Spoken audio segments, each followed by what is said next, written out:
अस्सलाम वालेकुम मेरे बच्चों, कैसे हैं आप? ठीक-ठाक हैं? मुज़फ़्फ़र कुरैशी नाम आप पढ़ें, बहुत सारे बच्चे आप मुझे जानते हैं और जो नहीं जानते उनके लिए बता देता हूँ कि I have been teaching English for over 2 decades और 20 साल से ज़्यादा का अरसा ऑलमोस्ट 20 साल प्लस इयर्स हो गए पढ़ाते हुए मुझे और ऑब्वियसली ई-कैट, एमडी-कैट और डिफरेंट लेवल्स पे इंग्लिश पढ़ा चुका हूँ। आज जो हम स्पेसिफिक बात करने जा रहे हैं दैट इज़ रिगार्डिंग एमडी-कैट और ई-कैट। लेकिन ये वोकैब्युलरी बिल्डिंग के हवाले से चूँकि लेक्चर है, तो ये ना सिर्फ़ आपको एमडी-कैट, ई-कैट बल्कि इसके अलावा जितने भी एंट्रेंस टेस्ट हैं आपके, चाहे वो नेस्ट का हो, फास्ट का हो, प्रयास का हो, जीके का हो, जहाँ भी आएगा, वहाँ आपको ये लेक्चर जो है वो बहुत आपके लिए फ़ायदेमंद रहेगा। इसके अलावा अगर आप कोई भी कम्पेटिटिव एग्ज़ाम दे रहे हैं, वो जो ग्रोन अप हमारे स्टूडेंट्स हैं, जो पीपीएससी या एफपीएससी या सीएसएस, पीएमएस के एस्पिरेंट्स हैं बेसिकली, उनके लिए भी ये लेक्चर जो है वो बहुत फ्रूटफुल हो सकता है। हो सकता है उनके लिए इनिशियली जो 2-4 स्लाइड्स हैं, वो इतनी उनके लिए वो फ़ील करें कि रेलेवेंट नहीं है, but as we go down थोड़ा-सा लेक्चर आगे बढ़ेगा तो उन्हें वोकैब्युलरी बिल्डिंग के हवाले से बहुत फ्रूटफुल चीज़ें जो है वो नज़र आएँगी इसमें। सो स्टे ट्यून्ड बहुत इम्पोर्टेंट है। आगे बढ़ते हैं। The very first thing MD CAT, E CAT है क्या? इसके बारे में मैं कहता हूँ कि it is just like putting the pieces together. देखिए कि आपने वो जो ज़िंदगी के मुख्तलिफ एक एक पज़ल है, एक बड़ा कैनवस है, उसको आपने कंप्लीट करना है और अपने लिए करियर जो है उसको सही चूज़ करना है। अब ये पीसेस क्या हैं? ये डिफरेंट आपके एस्पेक्ट्स हैं आपकी पर्सनैलिटी के। आपका आईक्यू है, आपका ईक्यू है, ठीक है? इसके बाद आपकी स्पीड है, आपके कॉन्सेप्ट्स हैं और किसी हद तक ऑब्वियसली आपकी क्रैमिंग या मेमोराइज़ेशन भी है। तो इन सब का कॉम्बिनेशन जो है दैट इज़ एमडी कैट और E CAT. Types of questions किस तरह से आते हैं एमडी कैट में? Remember we are only talking about English, सही है? तो ये टोटल 18 क्वेश्चंस आते हैं। पहले 18 आते थे लेकिन लास्ट ईयर जो है वो अब 18 कर दिए। हर साल सिलेबस चेंज होता रहता है। So we are talking about 2023 and 2022। Next years में क्या होता है गॉड नोज बेटर, लेकिन अभी की हम बात कर रहे हैं 18 क्वेश्चंस हैं आउट ऑफ 200। ठीक है, 200 सवालों में से 18 क्वेश्चंस जो हैं वो इंग्लिश को उन्होंने दिए हैं। और किस टाइप के आते हैं वोकैब्युलरी बेस्ड क्वेश्चंस आ सकते हैं ये आप देख लो। अब वोकैब्युलरी बेस्ड में दो तरह के सवाल आ जाएंगे।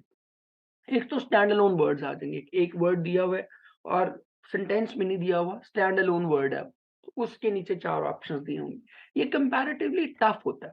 और दूसरा वो सेंटेंस कंप्लीशन की सूरत में पूछ लेता है जिसको आप फिल इन द ब्लैंक्स कहते हो ना।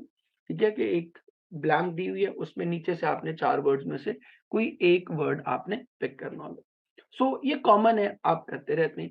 इसके बाद next one that is about spot the error. ये जरा मुश्किल है इसलिए कि इससे आप इतने फ़ैमिलियर नहीं होते, ठीक है? सो ये एक डिफरेंट चीज़ है थोड़ी। इसके बाद अल्टरनेटिव सेंटेंसेस हैं। अल्टरनेटिव सेंटेंसेस जो हैं, वो आपको पता है कि आप एफएससी में रिपीटेडली करते आए हैं कि 4 सेंटेंसेस दिए हुए हैं, उसमें से 1 करेक्ट होगा और 3 इनकरेक्ट होंगे, तो आपने करेक्ट वन जो है उसको चूज़ करना होता है। And the last thing is sentence completion. आप कहेंगे कि यहाँ भी सेंटेंस कंप्लीशन दे दी और यहाँ भी दे दी। ये सेंटेंस कंप्लीशन एक्चुअली है ग्रामर बेस्ड। तो सेंटेंस कंप्लीशन वोकैब्युलरी बेस्ड भी हो सकती है और ग्रामर बेस्ड भी हो सकती है। जैसे आप करते हो ना choosing the correct form of verb, तो वो क्या है that is sentence completion, but वो ग्रामर बेस्ड है, वो वोकैब्युलरी बेस्ड नहीं है। तो ये चार तरह के सवाल जो है वो आपसे पूछे जा सकते हैं। नेक्स्ट देखिएगा ई कैट में किस तरह के क्वेश्चंस आते हैं। कॉम्प्रिहेंशन पैसेज ही आता है।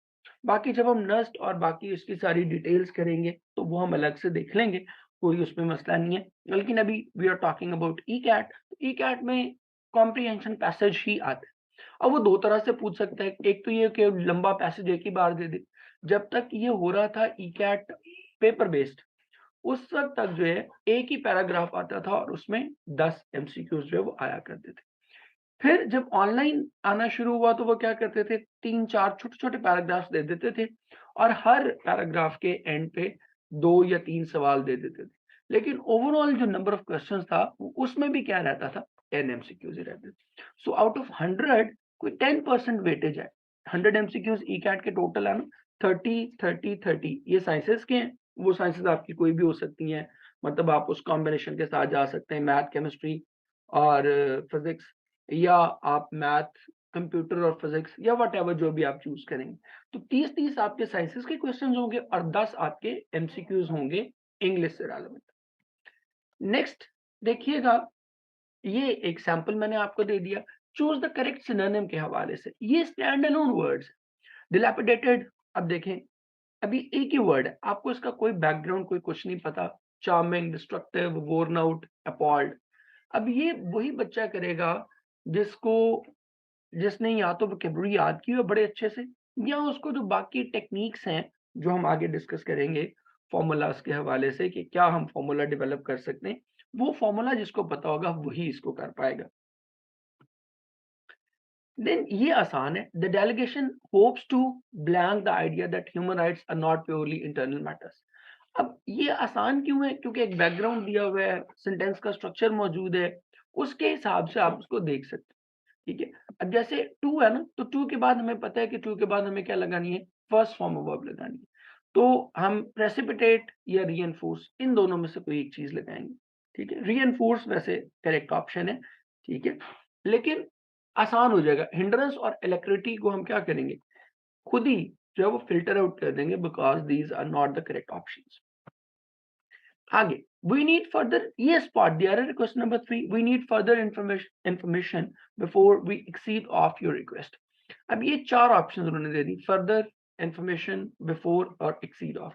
इन चार में से ये तीन सही है, ए बी सी, ये बिल्कुल करेक्ट है। ये गलत है, एक्सीड ऑफ नहीं होता, क्या होता है, एक्सीड टू होता है। ठीक है, so this is how it goes कि आपने करेक्ट ऑप्शन जो है उसको मार्क करना होता है। आगे देखिए, one can learn a lesson if she applies her mind to it.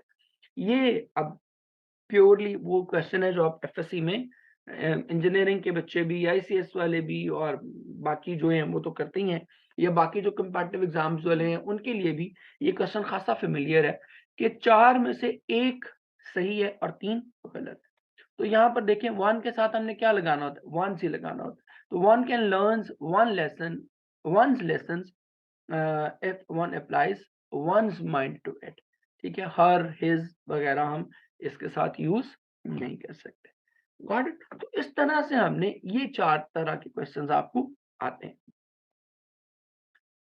और ये वाला है आपका sentence completion, that is actually grammar based. ठीक है, जो लास्ट हमने किया था ना कि सेंटेंस कंप्लीशन दो बार रिपीट क्यों है, तो ये ग्रामर बेस्ड है। The servant waits on for his master होगा। वेट्स ऑन, ये एक फ्रेजल वर्ब है, इसका मतलब होता है खिदमत करना। वेट्स फॉर नहीं होगा, ये जरा देख लीजिएगा, waits on and not for. ये कुछ उनका पैटर्न है, एक रफ एस्टिमेटेड पैटर्न 2020 में सबसे पहले उन्होंने दिया था। उसके बाद ऑल्दो कि वो पैटर्न उन्होंने दिया नहीं है पीएमसी ने, लेकिन इसी पैटर्न को वो जनरली फॉलो कर रहे हैं, सिवाय ये कि वहां वोकैब्युलरी के 4 क्वेश्चन थे, तो अब वोकैब्युलरी के वो 2 क्वेश्चन जो है वो पूछते हैं आपसे। तो देख लें कि वोकैब के 2 क्वेश्चन है, टेंसेस के 4 हैं, सेंटेंस स्ट्रक्चर के हवाले से 3 है, फिर correct use of subject verb agreement है, फिर प्रीपोजिशन के हवाले से 2 क्वेश्चंस हैं, फिर आपकी कैपिटलाइजेशन पंक्चुएशन के हवाले से 2 क्वेश्चंस हैं, और फिर मिस्टेक्स इन सेंटेंसेस और शॉर्ट रिटन टेक्स्ट, ये स्पॉट द एरर के हवाले से क्वेश्चंस हैं। तो ये टोटल 18 क्वेश्चंस जो है वो आपके बन जाएंगे। ये देखिए, एक पेपर भी मैंने सैंपल पेपर आपके साथ अटैच कर दिया कि ये देखें, ये प्रीपोजिशन के एरर उसने दे दिया, वही प्रेफर फ्रूट्स टू। ठीक है, टू यूज करते हैं। अब ये उसने, चूंकि उस वक्त 4 एमसीक्यूज आ रहे थे, तो दो उन्होंने वो स्पेलिंग के 2-3 दे देते थे, एक आध कोई मीनिंग का दे देते थे, तो वो एक क्वेश्चन रह जाता था उनके पास। अब चूंकि 2 ही आ रहे हैं, तो इसलिए वो आपसे इट इज हाईली अनलाइकली कि वो स्पेलिंग पूछेंगे, वो आपसे ऑप्शन जो है वो सिनोनिम या एंटोनिम की सूरत में पूछेंगे। ये देखें, द हेडक्वार्टर्स वांट्स, ये सब्जेक्ट वर्ब एग्रीमेंट का है। ठीक है, फिर इसी तरह ये भी सब्जेक्ट वर्ब एग्रीमेंट का, नॉलेज एंड विजडम। आगे हम इसकी ब्लैंक फिल करेंगे। ये अल्टरनेटिव सेंटेंसेस हैं, ये आप देख रहे हो। और इसी तरह ये फिर आर्टिकल का एक एरर आ गया आपके पास, ये दोबारा आपके पास अल्टरनेटिव सेंटेंसेस आ गए 3। अब हम इनको डिस्कस नहीं कर रहे, सिर्फ आपको बताना मकसूद है कि किस तरह के सवाल आएँगे। देन ये फिर सब्जेक्ट वर्ब एग्रीमेंट का सॉरी सेंटेंस स्ट्रक्चर का एरर आ गया कि ये कौन-सा सेंटेंस है या किस टेंस में यूज़ हुआ है वर्ब यहाँ। इसके बाद ये फिर वर्ब का एरर आ गया, सब्जेक्ट वर्ब का, और ये भी सब्जेक्ट वर्ब का। इसी तरह ये देखते जाएँ, फिर अल्टरनेटिव सेंटेंसेस हैं and then this is the last one. तो ये 20 एमसीक्यूज़ 2020 में आए थे। अब आपका एक क्वेश्चन हो सकता है कि सर उसके बाद वाले पेपर आपने क्यों नहीं शेयर किए? तो लास्ट टाइम जो उन्होंने प्रिंटेड पेपर जो खुद उन्होंने दिया था पीएमसी वालों ने, वो 2020 में ही दिया था। 2021 में और 22 में उन्होंने कोई पेपर हैंडओवर नहीं किया था बच्चों के। 2021 में तो हुआ ही ऑनलाइन था, टैबलेट्स पे हुआ था, पेपर बेस्ड था ही नहीं, तो वो तो दिया नहीं जा सकता था। और 2022 में पेपर बेस्ड था but paper was not handed over to the students. तो ये है ज़रा उसका। अब आप लोग कैसे अप्रोच करते हो उसको, ये इम्पोर्टेंट है। ऐसे, ठीक है? आपको कुछ समझ नहीं आ रही होती कि क्या किया जाए ना, कभी इधर भटक रहे हैं, कभी इस अकेडमी जा रहे हैं, कभी उस अकेडमी जा रहे हैं। सो अगर आप भी ऐसे भटक रहे हैं, तो you have come to the right platform. यहाँ आपको हर चीज़ अपने मतलब की मिलेगी, ठीक है? Everything you will get. कोई सपोर्ट, कोई किसी तरह की कोई चीज़ चाहिए, तो you will get all the support needed for your MD CAT और ई कैट। नेक्स्ट देखिएगा कि मोस्ट इंपॉर्टेंट चीज़ क्या है? Bust your myths about entrance test. Entrance test के बारे में आपने अपनी मिथ जो है वो खत्म कर देनी। एंट्रेंस टेस्ट कोई मुश्किल चीज़ नहीं है। It is different but it is not difficult. ये बात ज़रा ज़हन में रख लें। Then bust your myths about English. English भी कोई बहुत मुश्किल नहीं है, इंग्लिश बहुत आसान है। मैं अक्सर बच्चों को एग्ज़ाम्पल दिया करता हूँ कि इंग्लिश उर्दू में आप जो इस्म की इक़साम है वो खत्म ही नहीं होती। इसमें मारफ़ा, इसमें नकरा, इसमें मश्तक, इसमें मस्दर, इसमें जामद, इसमें आला, इसमें सौत, इसमें ज़मा, इसमें मकां, इसमें ज़र्फ़ ज़मा, इसमें ज़र्फ़ मकां, इसमें मुकब्बर, इसमें मुसग़्ग़र, पता नहीं और क्या होंगी। मतलब ये तो उर्दू वाले जान सकते हैं। बट लाइक कितनी ज़्यादा है, और भी होंगी अभी, ये तो मुझे पता है ना, और भी होंगी, इसके अलावा भी होंगी। ठीक है? सो इंग्लिश के जब आप कंपेयर करते हो उसको, तो इंग्लिश में सिर्फ़ टाइप्स ऑफ नाउन 5 है। ठीक है? मतलब प्रॉपर नाउन है, कॉमन नाउन है, ये तो बेसिकली एक ही नाउन है, कंक्रीट नाउन के सेंस में आप उसको कहते हो। तो proper noun, common noun, collective noun है, एब्स्ट्रैक्ट नाउन है, और 5वां जो है वो आपका मटीरियल नाउन है, that's it. So basically material noun, proper noun, common noun, ये तीनों एक ही फॉर्म है, कंक्रीट नाउन है ये बेसिकली। तो कंक्रीट, एब्स्ट्रैक्ट और कलेक्टिव, अगर आप इन रियलिटी देखो तो 3 एक्चुअली जो है ना वो क्लासेस हैं सिर्फ, और वहाँ आपकी खत्म ही नहीं हो रही क्लासेस, आप पढ़ते ही जा रहे हो नाम। तो English is comparatively way easier than Urdu. So इसके बारे में भी अपना खौफ जो है वो खत्म करना। अब ये हमारा आज का कोर लेसन है, हाउ टू बिल्ड वोकैब, कि आपने वोकैब्युलरी जो है वो कैसे बिल्ड करनी है।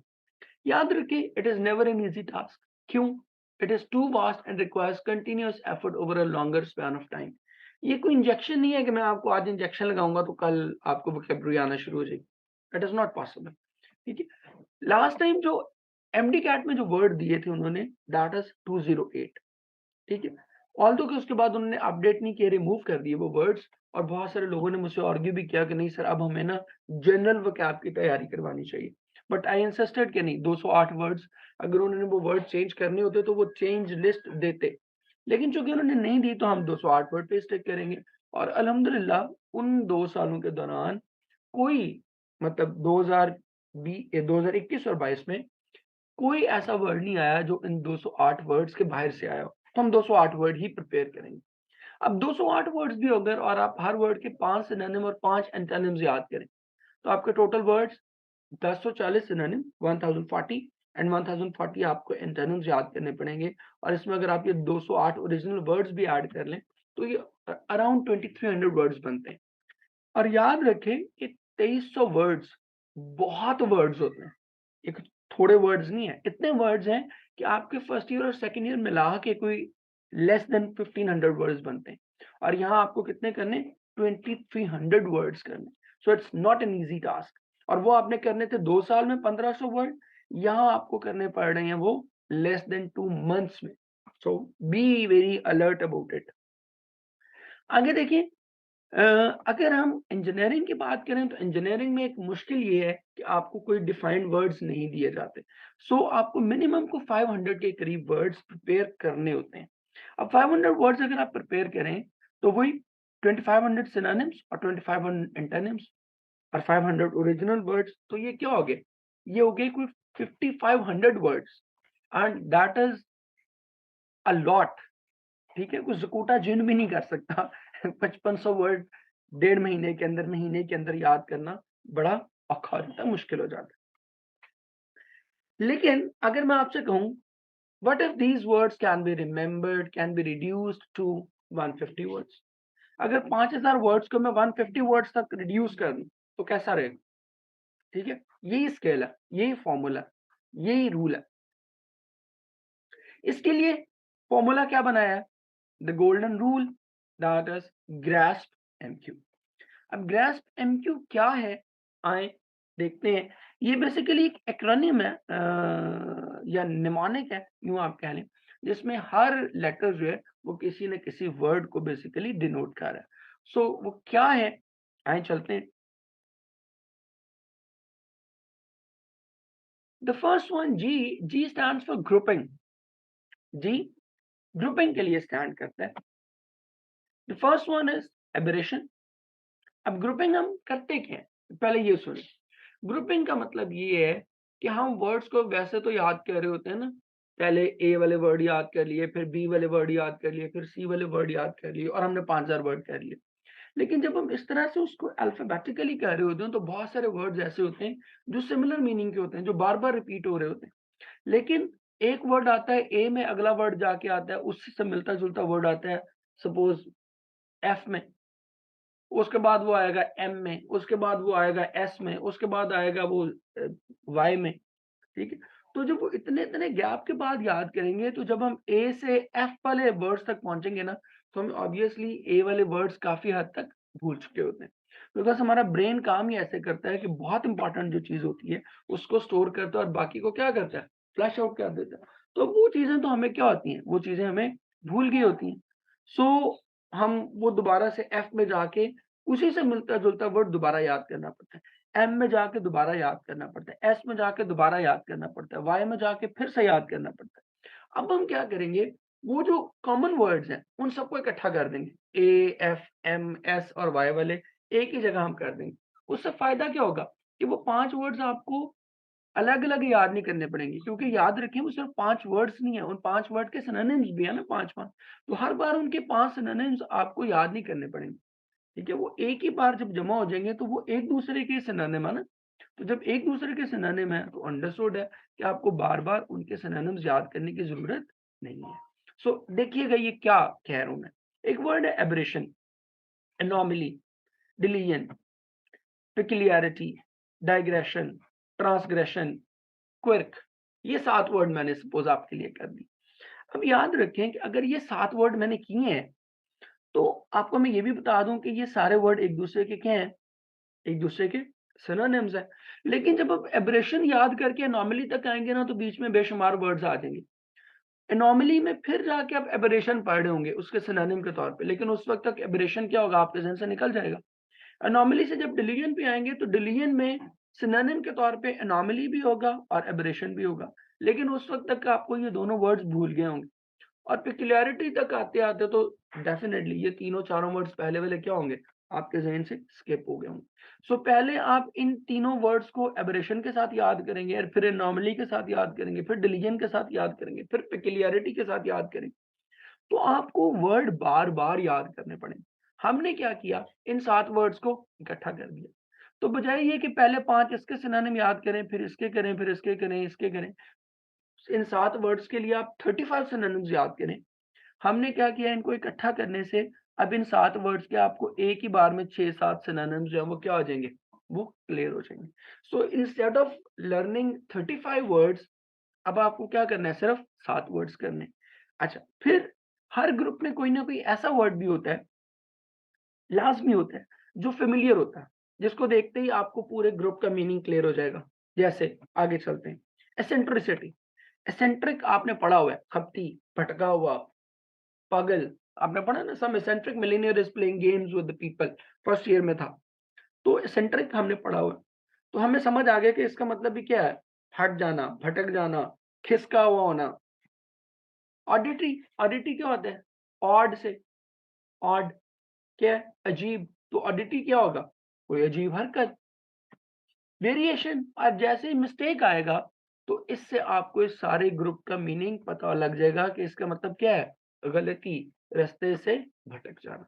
सो अब आपको एक ही बार में इन, एक तो एब्रेशन के 10-11 सिनोनिम आपको याद हो गए, इसी तरह एनोमली के भी 10 सिनोनिम याद हो गए, डिलीजन के भी 10 सिनोनिम याद हो गए।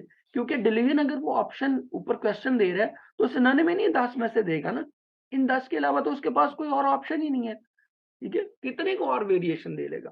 तो एक वर्ड को याद करके ही आपने क्या किए, ना सिर्फ एब्रेशन के सिनोनिम्स याद कर लिए, बल्कि इन 11 के जो 10 के अलग अलग सिनोनिम्स याद करने थे, 50, वो भी कर लिए। So instead of learning 55 words, now you are learning only 10। सही। ये मैंने कहा था ना 5000 को कहाँ ले आऊंगा, 150 पे। ठीक है, तो इस तरह से आपने ग्रुपिंग बना लेनी है। तो 5000 वर्ड्स की जब हम ग्रुपिंग बनाते हैं तो वो अराउंड 150 160 वर्ड्स, 160 ग्रुप्स बनते हैं। तो उन एक ग्रुप को याद करके आप डेली एक ग्रुप भी करोगे, तो आप 2 ग्रुप्स भी करेंगे, तो आप जो है वो 100 ग्रुप कर लेंगे, तकरीबन 90 ग्रुप्स कर लेंगे 45 डेज के अंदर। सही हो गया। सो इस तरह से आपने जो है वो इसको लेके चलना है, और फिर जैसे ही मिस्टेक आएगा, वेरिएशन आएगी, तो आपको इन सब का मीनिंग खुद ब खुद क्लियर हो जाएगा। सो आई कैन से कि आपको मीनिंग अब पता लग गया इन सब का। आप सिर्फ थोड़े वर्ड से फ़ेमिलियर होना है। आपको याद एक्चुअली एक भी नहीं करना पड़ा, क्योंकि मिस्टेक ने क्या किया? मिस्टेक ने या वेरिएशन ने, एसेंट्रिसिटी ने ऊपर वाले सब का मीनिंग क्या किया? क्लियर कर दिया। तो ये फ़ायदा है ग्रुपिंग में करने का, कि अब आपको बारी-बारी सबके अलग-अलग मीनिंग याद करने की ज़रूरत नहीं है। इकट्ठा करें, एक ही बार सबको याद कर लें। एक ग्रुप और करते हैं। अब ये देखिएगा, एब्सोल्यूशन, एक्सकल्पेशन, एक्सोनरेशन, रिप्रीव, डिस्पेंसेशन, विंडिकेशन। अब आपको इनका मतलब नहीं पता, कंडोनिंग।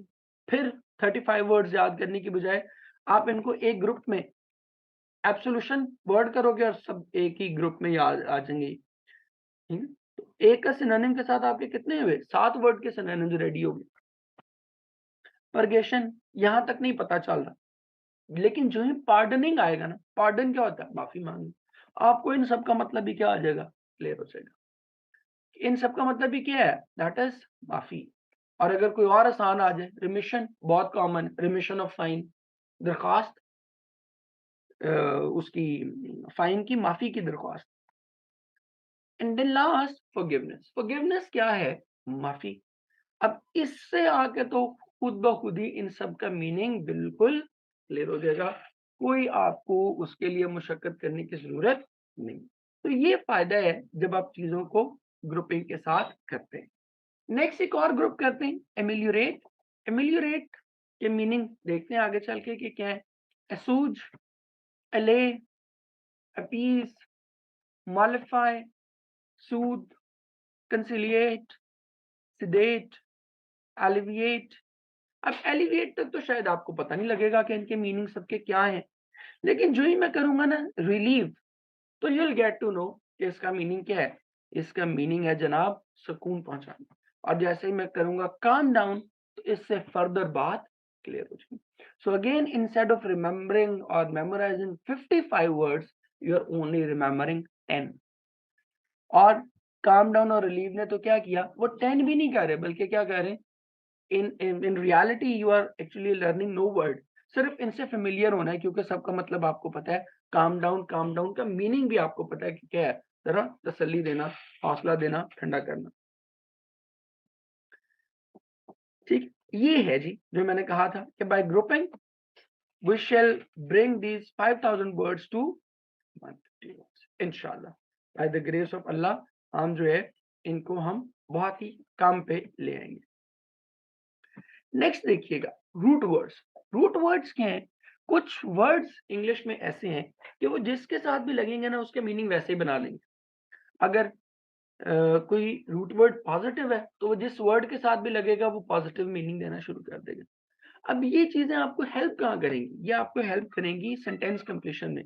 वो वोकैब्युलरी बेस्ड क्वेश्चन जो सेंटेंसेस की सूरत में आएंगे, वहाँ या जनरल रीडिंग में ई कैट के जो बच्चे हैं, कॉम्प्रिहेंशन पैसेज पढ़ रहे हैं, वो उन्हें एक एक वर्ड पढ़ा, उन्हें वैसे उसका एग्जैक्ट मीनिंग नहीं पता, लेकिन कॉम्प्रिहेंशन में आपको एग्जैक्ट मीनिंग जानना भी नहीं है, आपको सिर्फ उसके सेंस का समझ आ जाना चाहिए कि ये किस सेंस में बात हो रही है, टेंटेटिव मीनिंग इसका क्या होगा, कि ये पॉजिटिव सेंस में बात हो रही है, नेगेटिव सेंस में बात हो रही है, या ऑलमोस्ट एक एक एक जिसको कहते हैं ना एजुकेटेड गेस आप करने में कामयाब हो जाएं, तो वो भी आपके लिए कॉम्प्रिहेंशन में क्या है, बहुत सफिशिएंट है, जरूरत ही नहीं है और कुछ करने की। ठीक है, सो रूट वर्ड्स आपको वहां हेल्प करेंगे। जैसे एक रूट वर्ड है जी, देखें बने, बने as a positive root word, ये well in the right way इसका मतलब। अब ये जिसके साथ भी लगेगा उसका मीनिंग पॉजिटिव बना दे। जैसे बेनिफिशियल, बेनिवोलेंट, बेनिफिशेंट, बेनिफिट, बेनिवोलेंस, मेहरबानी के सेंस में इस्तेमाल करना। मैल या मैला, ये नेगेटिव है, जिसके साथ भी लगेगा उल्टा ही मीनिंग देगा। मेलाफाइडी, मिलिशियस, मैल प्रैक्टिस, मेलाइस, मेलवोलेंट, मेलिग्नेंट, मैल फंक्शन, मैल एडजस्टमेंट, ये सारे आपने वर्ड पढ़े। तो ये क्या है? ये नेगेटिव वर्ड्स हैं। फिर इसी तरह एक वर्ड है जी साइड, साइड का मतलब है किलिंग, ये जिसके साथ भी लगेगा मौत का मीनिंग देगा। Suicide, genocide, patricide, homicide, fungicide, insecticide, germicide, pesticide, ये क्या है? सब मौत, मरना। इसी तरह एक वर्ड है पोर्ट, पोर्ट का मतलब है movement, transport, airport, dry port, porter, कुली, पोर्टेबल, जिसको मूव किया जा सके, और सी पोर्ट। ठीक है, तो ये पोर्ट जहां भी आएगा मूवमेंट के मीनिंग देगा। अब ये जब आपको ये मीनिंग पता है ना, सपोज आ गया जी, सपोज जर्मिसाइड, जेनोसाइड, आपको ये नहीं पता कि इसका एग्जैक्ट मीनिंग क्या है, but you will come to know कि है कोई समथिंग मौत से रिलेटेड। सही है, तो ये ट्रांस, इसी तरह ट्रांस भी मूवमेंट है। देखें, ट्रांसपोर्ट, ट्रांजेक्ट, ट्रांसेंड, ट्रांजैक्शन, ट्रांसफर, ये सब क्या है? मूवमेंट से रिलेटेड। ये मैं आपको बता दूं कि मैंने कोई 150 के करीब रूट वर्ड्स पे जो है वो काम किया हुआ है, और याद रखें एक रूट वर्ड से कितने मीनिंग आपके बन रहे हैं? ये 8-8, 10-10 मीनिंग बन रहे हैं, और इससे भी ज्यादा बन सकते हैं जो क्लियर हो सकते हैं आपको। तो जब आप 150 रूट वर्ड पे काम कर लेंगे, और तो 1500 वर्ड्स तो आपके ऑलमोस्ट 1500 वर्ड्स तो आपके यहीं पर ही जो है वो क्या हो जाएंगे? क्लियर हो जाएंगे। सो ये नीचे मैं लिंक शेयर कर दूंगा इस उस व्हाट्सएप कम्युनिटी का जिसके थ्रू आप उस प्रोग्राम में जो है वो एनरोल हो सकते हैं, जो हमारा सेशन चल रहा है। और जो जो बच्चे भी सेशन में आएंगे उन सबको ये हेल्पिंग मटेरियल जो है ये फ्री ऑफ कॉस्ट जो है वो मिलेगा।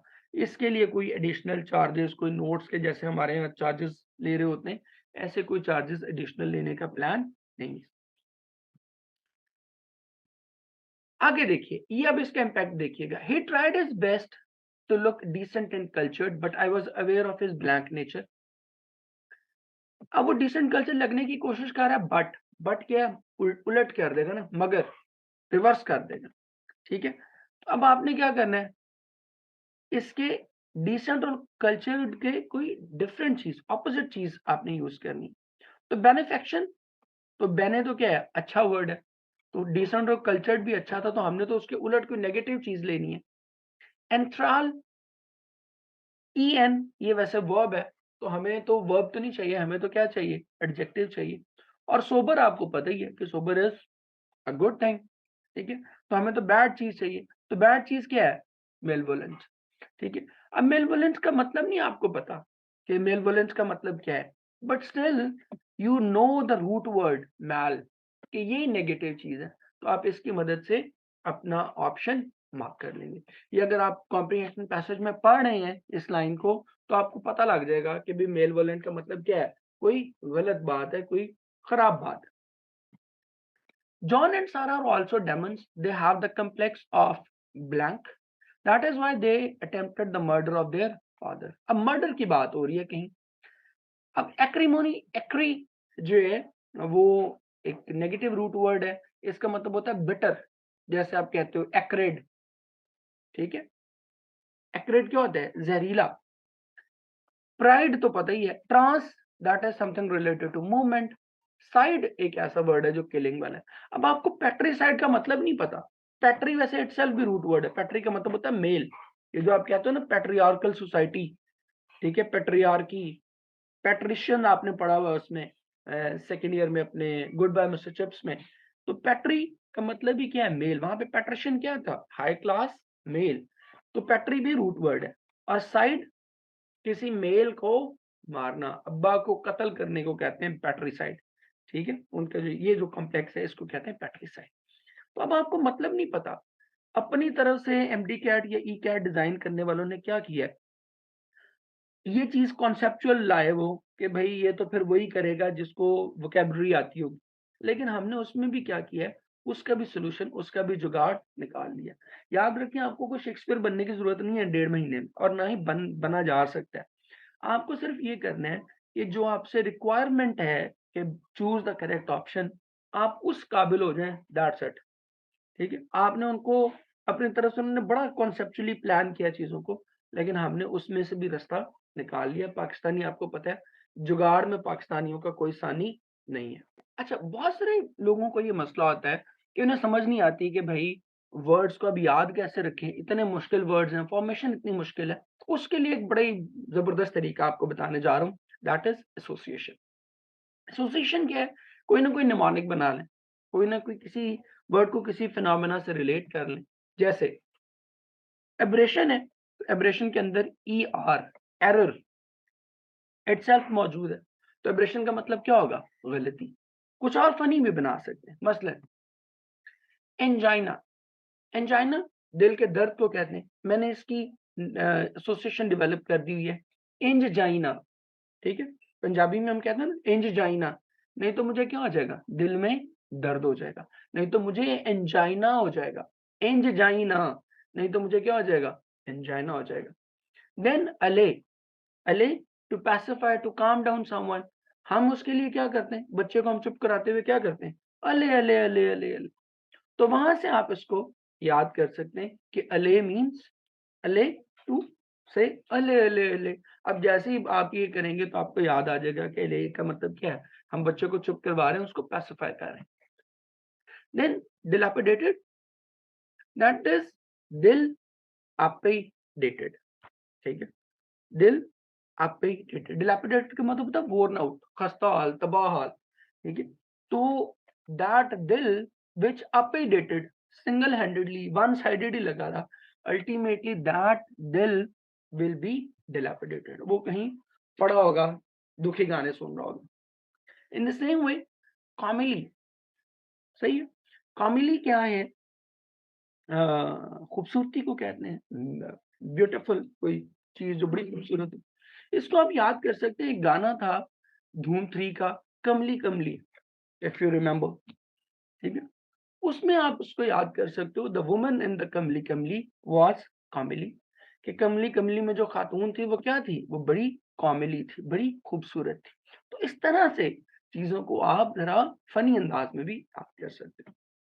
या एट्रोफी, सपोज एट्रोफी वीकनेस को कहते हैं। हम खेल रहे हो कुछ, अरे सूखा सड़ा सा बंदा है और वो कहे कि मैं ट्रॉफी लेके जाऊंगा, तो आप कहेंगे ए ट्रॉफी, ये ट्रॉफी लेके जाएगा, है ये इतना जो है ना वो दुबला पतला, ये इतना जो है ना वो कमजोर नातुआ इंसान नहीं, ए ट्रॉफी लेके जाएगा, तो एट्रॉफी याद कर सकते हैं। इन द सेम एक है एब्सोल्यूशन। एब्सोल्यूशन क्या है? अभी हमने पढ़ा माफी। अब इसको कैसे याद कर सकते हैं? इसको याद कर सकते हैं, अब सॉल्यूशन क्या है? अब सॉल्यूशन, ठीक है?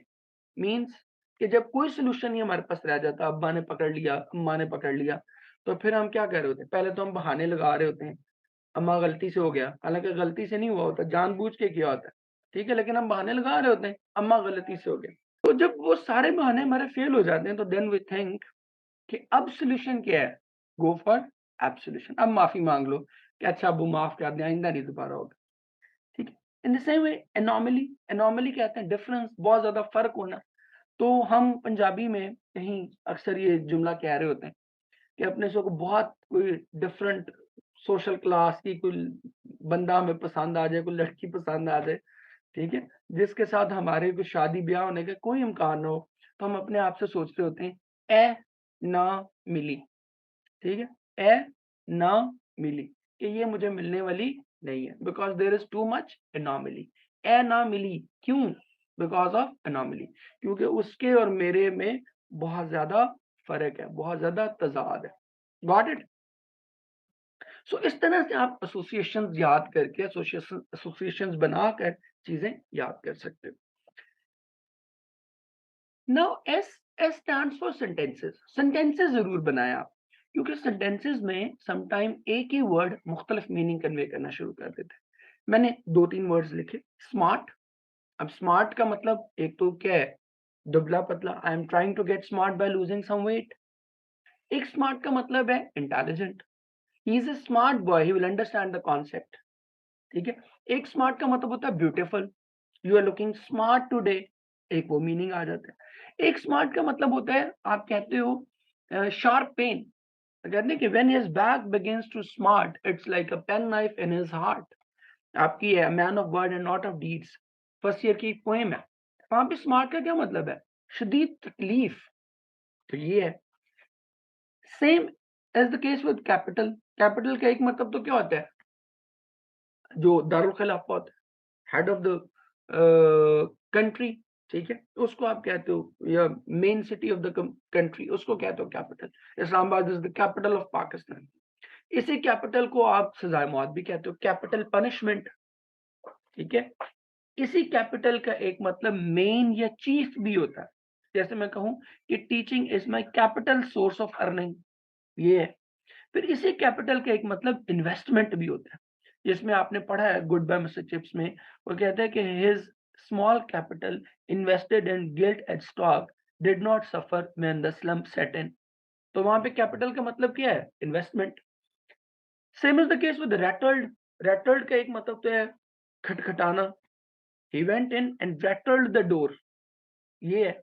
इसी एक रैटल्ड का मतलब आपने कंफ्यूज भी पढ़ा हुआ है, वो कहते हैं whenever I cross the threshold of a bank I get rattled. मैं क्या हूँ? मैं घबरा जाता हूँ, परेशान हो जाता हूँ।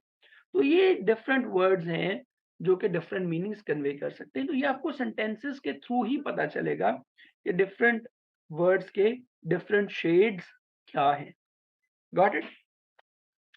इसके बाद फिर एक और चीज़ भी आती है कि different words different parts of speech के तौर पर यूज़ हो सकते हैं। जैसे अबव, अब अबव एडवर्ब भी है, द हेवंस आर अबव, अब ये उसकी प्लेसमेंट बता रहा है तो एडवर्ब है। Adjective, analyse the above sentence, अब ये सेंटेंस की क्वालिटी बता रहा है तो एडजेक्टिव है। और नाउन भी हो सकता है, our blessings come from above. इसी तरह बेटर, ये एडजेक्टिव भी है, I think your plans is a better, yours is a better plan, ठीक है? तो अब ये प्लान को बेसिकली बता रहा है तो एडजेक्टिव है। एडवर्ब भी हो सकता है, आई नो बेटर, अपनी नोइंग को बता रहा है तो ये क्या हो गया? नो को क्वालिफाई कर रहा है, बेटर। देन नाउन भी हो सकता है, give place to your betters, तुमसे जो बेहतर लोग हैं, एंड यू बेटर लीव, यहाँ पर ये क्या है? वर्ब है। इसी तरह एडवर्ब भी है, डाउन वेंट द कार, यहाँ पर डाउन एडवर्ब है। The fire engine came rushing down the हिल, यहाँ पर प्रेपोजिशन है। The porter was killed by a down train, दो ट्रेन होती है, अप ट्रेन डाउन ट्रेन, तो यहाँ पर डाउन क्या है? एडजेक्टिव है। और यहाँ पर नाउन है, he has seen the ups and downs of life. तो ये सेंटेंसेस बनाने का फायदा है कि आपको एक ही word different parts of speech के साथ मिल जाएगा। Same is the case with enough, इसको आप अब देख लीजिएगा। अच्छा, नेक्स्ट जो हमारा है that is P, parts of speech.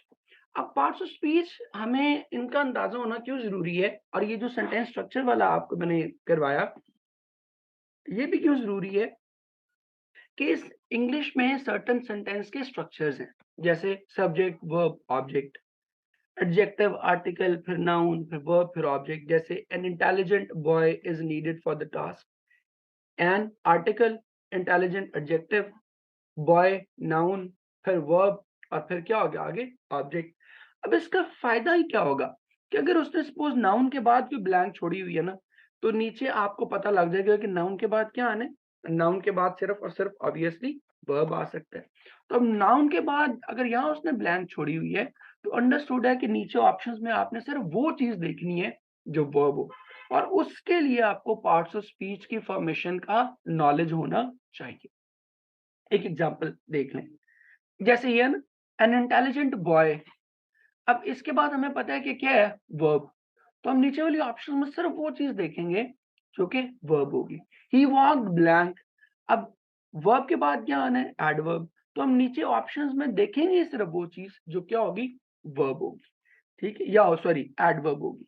तो इस तरह से आप फिर चीजों को जरा बेहतर तौर पर लर्न कर सकते हैं। लेकिन अब ये कैसे पता चलेगा कि ये पार्ट्स ऑफ स्पीच कौन सा है? ये देखें, हर पार्ट्स ऑफ स्पीच के ना कुछ सर्टेन फॉर्मेशंस है। जैसे आईयूएन नाउन की फॉर्मेशन है, एब्सॉल्व से एब्सोल्यूशन है, कंपेयर से कंपैरिजन है, ट्रांसपोर्ट से ट्रांसपोर्टेशन है, एजुकेट से एजुकेशन है, एलिमिनेट से एलिमिनेशन है। इन द सेम वे एमईएनटी भी नाउन की फॉर्मेशन है, एंजॉय से एंजॉयमेंट, अग्री से अग्रीमेंट, एम्प्लॉय से एम्प्लॉयमेंट, पे से पेमेंट, आर्ग्यू से आर्ग्यूमेंट।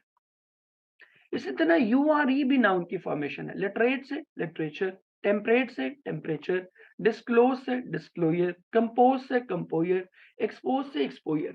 अब नीचे आप खुद ही देख लोगे कि मुझे नाउन चाहिए, वर्ब चाहिए, एडजेक्टिव चाहिए, जो भी चाहिए आप सिर्फ वही ऑप्शन चूज करेंगे, बाकी ऑप्शंस को आप क्या करोगे, मिस करा देंगे। और इन फॉर्मेशंस पे भी मैंने कोई 100 150 फॉर्मेशंस पे काम किया हुआ है। ठीक है? और वो भी आपको नोट्स में ऑब्वियसली जब आप जॉइन करेंगे तो आपको मिल जाएगा। देन आगे देखिएगा, TAION ये भी फॉर्मेशन है नाउन की। मूव से मोशन, नोट से नोशन, क्रिएट से क्रिएशन, फैसिलिटेट से फैसिलिटेशन, और कंटेम्पलेट से कंटेम्पलेशन। इसी तरह ये वर्ब की फॉर्मेशंस हैं। IFY वर्ब है, ठीक है, majority of the time verbs ही हो। Pacify, identify, specify, qualify, modify. Ate भी वर्ब की फॉर्मेशन है, educate, literate, facilitate, mitigate, contemplate. IZE और ISE भी वर्ब की फॉर्मेशन है, visualise, tranquillise, recognise, devise, chastise.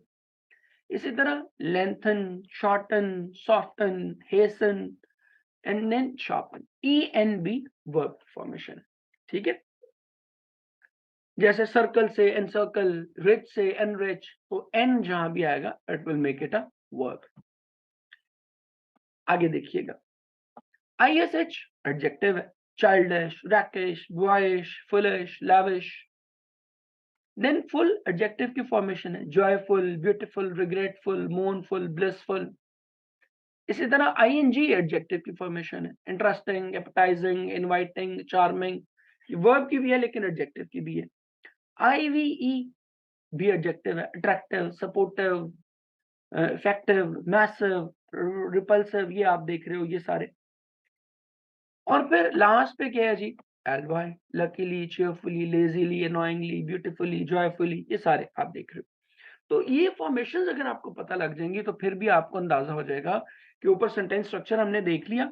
आपको ये अंदाजा हो जाएगा कि इसमें जैसे हमने ये किया था ना, अगर आपको याद हो, ये अभी हम ऊपर करके आए, ये वाला। अब आपको पता है कि यहाँ पर एडवर्ब चाहिए मुझे, तो आप क्या चूज़ करेंगे? सिर्फ वो फॉर्मेशन जो एडवर्ब की फॉर्मेशन है। यहाँ पे वर्ब चाहिए तो सिर्फ वो चूज़ करेंगे जो कि वर्ब है। यहाँ पे आर्टिकल के बाद ऑब्जेक्ट लगनी है, तो यहाँ पर आप क्या चूज़ करोगे? वही चीज़ जो सिर्फ नाउन है। तो ये फ़ायदा हो जाएगा। Even though you do not know the meaning, आप फिर भी सही ऑप्शन चूज़ कर लेंगे। कैसे? आइए चलते हैं। ये वही स्लाइड्स हैं, गुज़र रही हैं, दोबारा परेशान नहीं होना। ये देखिएगा, your table manners are blank, don't you know how to use a knife and fork. अब टेबल मैनर्स को हमने क्वालिफाई करना है ना, तो नाउन है, नाउन को क्वालिफाई करने के लिए क्या चीज चाहिए? एडजेक्टिव। ये सारी चीजें बताऊंगा आगे, जो हम आगे बढ़ेंगे सेशन में, तो ये सारी चीजें बताऊंगा कि आइडेंटिफाई भी कैसे करना है। एडजेक्टिव चाहिए टेबल मैनर्स को क्वालिफाई करने के लिए, तो एडजेक्टिव्स ING वाला है, ये NAL वाला है। क्योंकि ये दोनों तो अपेरेंटली और हेस्टिली के हैं, ये दोनों एलवाई हैं, एडवर्ब्स हैं, तो ये तो हमें चाहिए ही नहीं। अपॉलिंग चाहिए और प्रोफेशनल, इन दोनों में से। अब वो क्या कह रहा है, don't you know how to use a knife and fork? तो अब वो उसको नहीं पता, तो ऑब्वियसली प्रोफेशनल तो नहीं हो सकता, तो फिर हमारी ऑप्शन क्या रह जाएगी? That will be appalling. Got it? सही है। अब अपॉलिंग का हमें मतलब नहीं पता, but still we have been able to mark the correct option. Okay, आगे granny was blank and confused because her birthday party was arranged without her knowledge। अब was were के बाद हमने पैसिव वॉइस में क्या करना होता है? ईडी लगाना होता है। तो मॉडिफाई तो नहीं लग सकता। विंडिकेशन, आपको मीनिंग नहीं पता, लेकिन आपको पता है कि ये नाउन है, तो हमें नहीं चाहिए। वो आईएफ बाय है तो वर्ब, लेकिन वो हमें फर्स्ट फॉर्म ऑफ वर्ब नहीं चाहिए, हमें क्या चाहिए? Third form of verb. Heinous, O U S, ये एडजेक्टिव है, ठीक है? ओ यू एस, जैसे आप कहते हो जॉयस, रिबेलियस, ठीक है? तो ये कॉशियस, ये एडजेक्टिव है, तो एडजेक्टिव भी हमें नहीं चाहिए, हमें वर्ब चाहिए। तो वो वर्ब क्या है? एस्टाउंडेड। अब हमें एस्टाउंडेड का मतलब नहीं पता, हीनियस का भी नहीं पता, मॉलिफाई का भी नहीं पता, विंडिकेशन का भी नहीं पता, but still we shall be able to mark the correct option. और यही स्किल है, यही स्किल आपको सिखाना है। He was acting quite sober but I knew his black nature, ठीक है? अब ये देखो, नेचर को क्वालिफाई करना है। बेनिफैक्टर, एक तो ये अच्छी चीज है ना, हमें अच्छी चीज तो नहीं चाहिए, हमें तो नेगेटिव चीज चाहिए, तो ये तो इस वजह से निकल जाएगा। होमिसाइड, साइड क्या है? किलिंग। किलिंग का तो सोबर का ऑपोजिट नहीं बनता। अगला सपोर्टिव। सपोर्टिव क्या है? तो एडजेक्टिव ही, बट ये पॉजिटिव सेंस में है ना, तो सपोर्टिव नेचर तो नहीं वो कह रहा, क्योंकि हमने बट लगाया ना कि acting, he was acting quite sober, कि लग तो बड़ा सही रहा था लेकिन था नहीं, तो सपोर्टिव तो नहीं हो सकता। तो फिर क्या होगा? The correct option will be rakish. अब हमें रैकिश का नहीं मतलब पता कि रैकिश क्या है, but still depending on grasp we have come to the right conclusion, that is rakish. तो ये फॉर्मूला टोटल। अब ये हमने देख लिया, G stands for grouping, R stands for root words, A for association, S for sentences, and P for part of speech. And now all of you will be wondering कि MQ क्या है? इससे क्या बनेगा? तो इससे कुछ भी नहीं बनेगा जी, इससे बनेगा जी Muzaffar Qureshi, and that is me, मैं, ठीक है? सो ये भी आपके लिए एक एसोसिएशन बना दी कि who taught you the concept of grasp, that was taught by MQ. और वैसे भी यूं भी समझ लो इसको कि if you want to learn English, grasp MQ, ठीक है? एमक्यू का दामन नहीं छोड़ना, इंशाल्लाह इंग्लिश आएगी ही आएगी, ठीक है? English will come to you. ठीक हो गया मेरे बच्चों? चलो, it was on a lighter note. मिलते हैं अगले लेक्चर में। उस ग्रुप का लिंक मैंने दे दिया जिसके थ्रू आप एंट्री सेशन जो है वो हमारा ज्वाइन कर सकते हो, नीचे डिस्क्रिप्शन में मौजूद है। और अगर इवन आप एंट्री सेशन ज्वाइन नहीं भी करना चाहते या उसमें इंटरेस्टेड नहीं है, तो आप उसको ज्वाइन कीजिएगा। उसमें और बड़ी यूज़फुल इन्फॉर्मेशन जो है वो इंशाल्लाह आपको एंट्री टेस्ट के हवाले से मल्टीपल चीज़ें जो है उस कम्युनिटी में मैं इंशाल्लाह शेयर करता रहूँगा। ठीक है? So either you are ready to pay और नॉट, आप उस ग्रुप को ज्वाइन कर लीजिएगा, उसमें मल्टीपल एडवांटेजेस जो है वो आपको फिर मिलते रहेंगे। मिलते हैं अगले लेक्चर में, टिल देन अपना बहुत सारा ख्याल रखिएगा, जीते रहें, खुश रहें, अल्लाह हाफ़िज़।